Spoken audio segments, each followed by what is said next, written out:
Hi, my name is Bea Gebhardt. I'm the owner, president, CEO of Cook-N-Dine International. We are bringing you Teppanyaki grills in all shapes and sizes from Germany.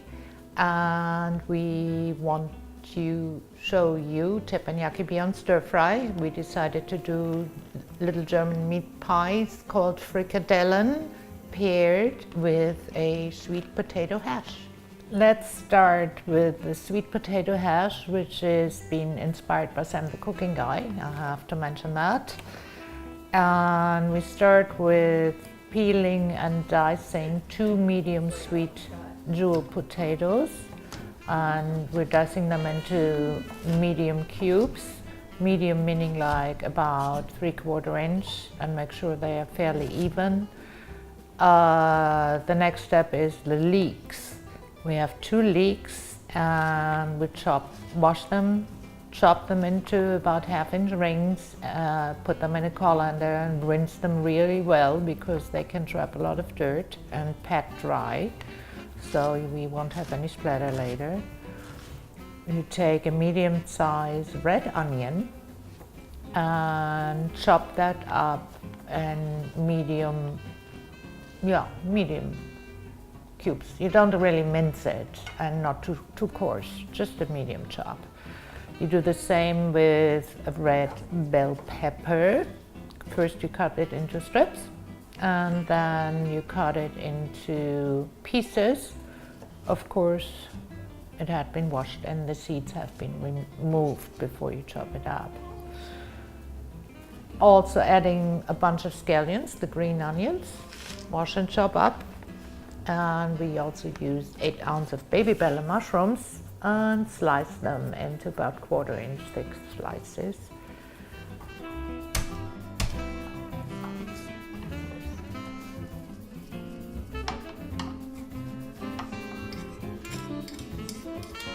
And arrange everything on a platter, and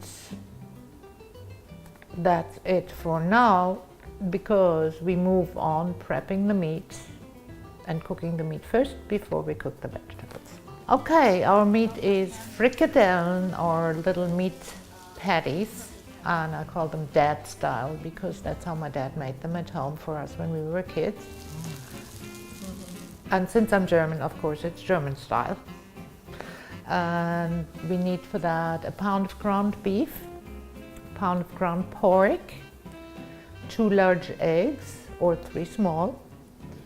And we do chop a medium yellow onion. We chop it really fine and add it to the beef, which is in a bowl at this time.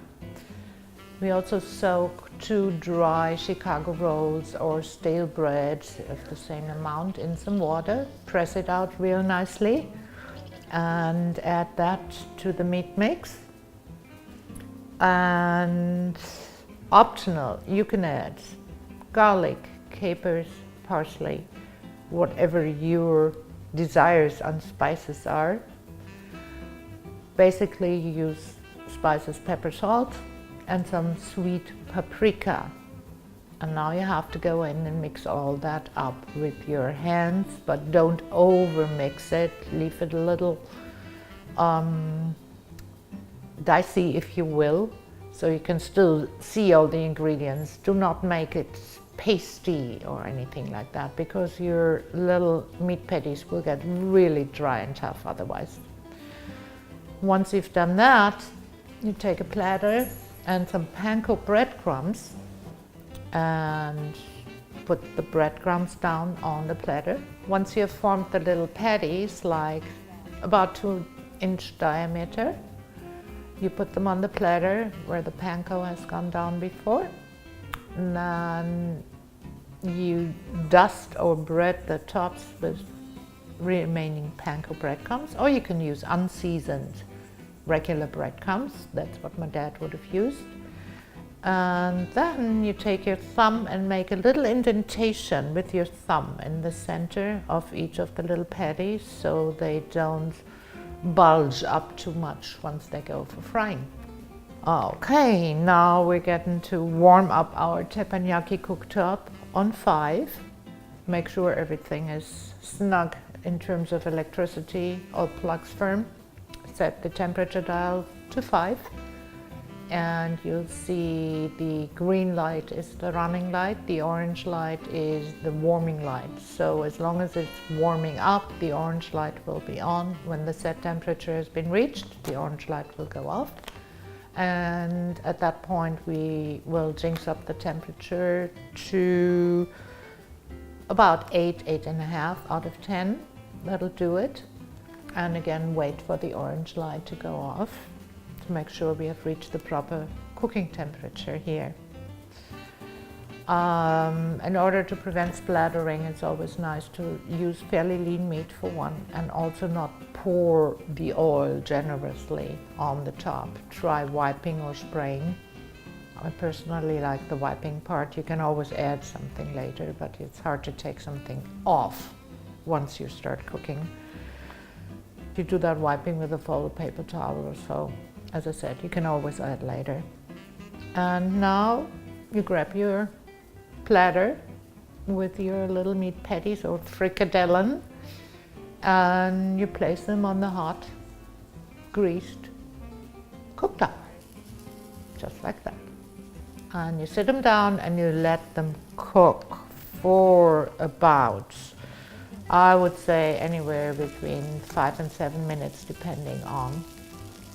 They have to be, when they start getting brown on the edges, that's literally when you should start checking. Don't try to move them around before that. They will not move, they will stick. They will release by itself while cooking, and when you see the brown, that's when you start checking and see if they need to be turned over.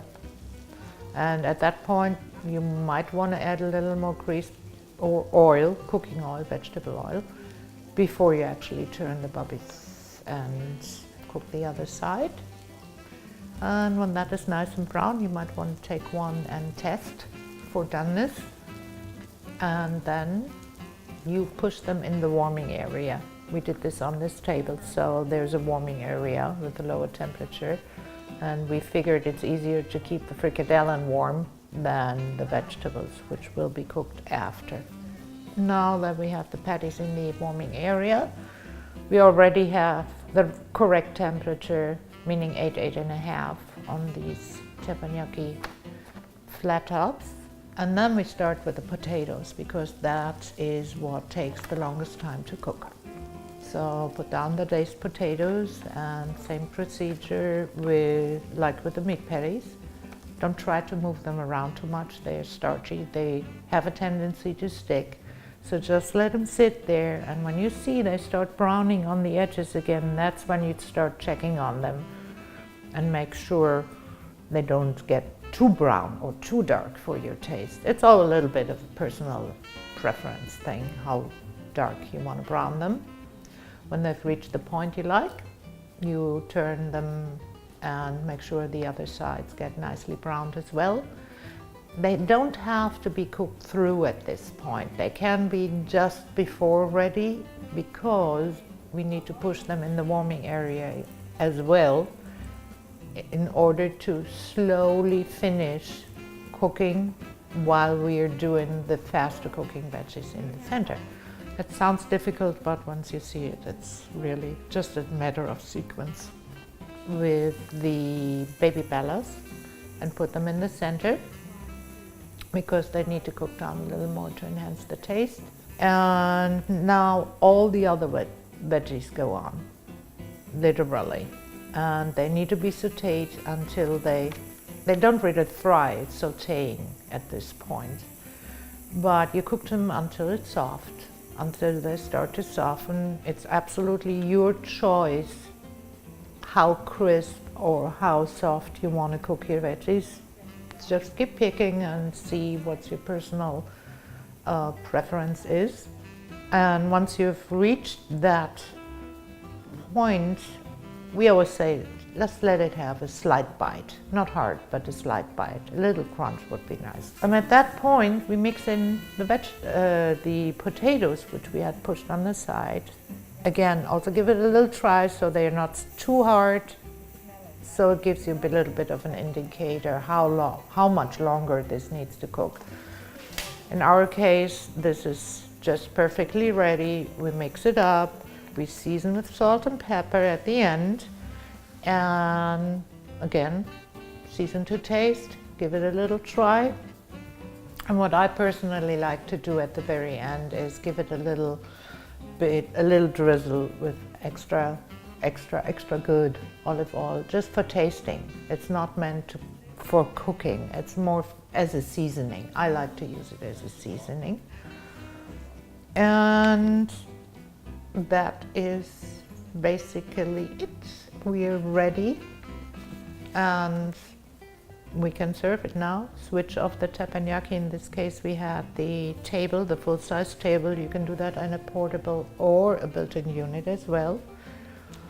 And just a little tip at the end, you can also make this by frying up some bacon in the beginning and use the bacon fat for cooking your veggies.